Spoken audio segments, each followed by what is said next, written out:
আসসালামু আলাইকুম এভরিওয়ান, কেমন আছেন সবাই? আশা করি ভালো আছেন। আলহামদুলিল্লাহ আমরাও ভালো আছি।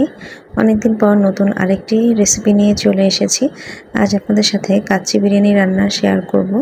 আশা করি ভিডিওটি আপনাদের অবশ্যই ভালো লাগবে, তাই না টেনে পুরো ভিডিওটি দেখার অনুরোধ রইল। তো কথা না বাড়িয়ে চলুন মূল রান্নায় চলে যাওয়া যাক।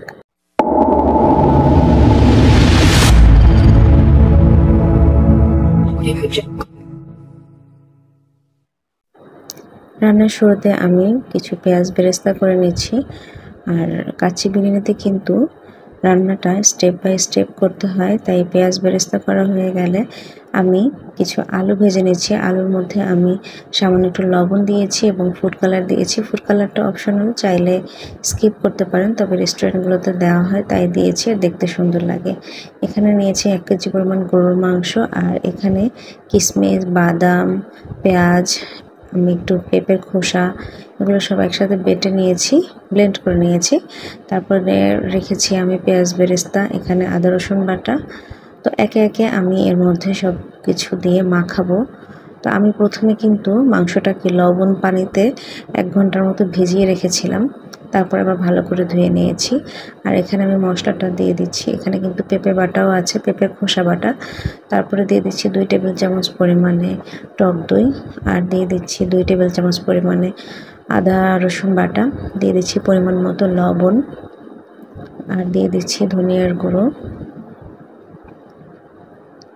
আর আমি কাচ্চি বিরিয়ানিতে কিন্তু যে তেলটা বেরেস্তা করেছিলাম সেই তেলটাই ব্যবহার করেছি।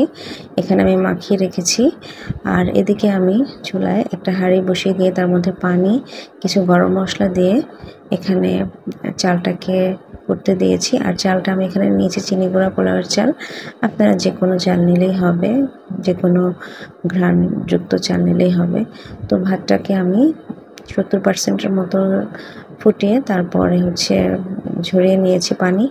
এদিকে আমি মাংসটাকে, যেহেতু আমি রাইস কুকারে রান্না করব, তাই আমি একটু কষিয়ে নিয়েছি, কিন্তু আসলে কাচ্চি বিরিয়ানিতে কষানো হয় না, কাঁচা মাংসটাই দেওয়া হয়।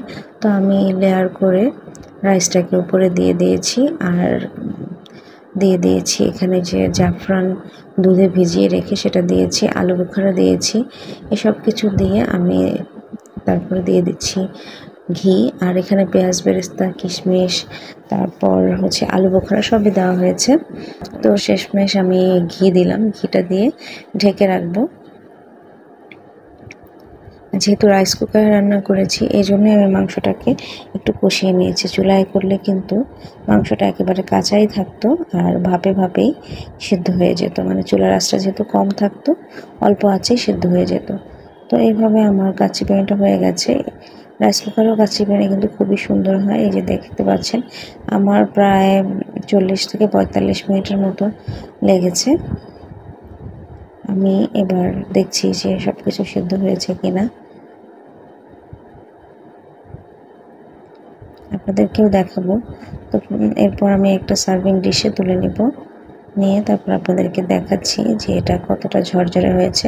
পোলাওটা দেখে নিশ্চয়ই বুঝতে পারছেন যে রাইসটা কিন্তু বেশ ঝরঝরে হয়েছে।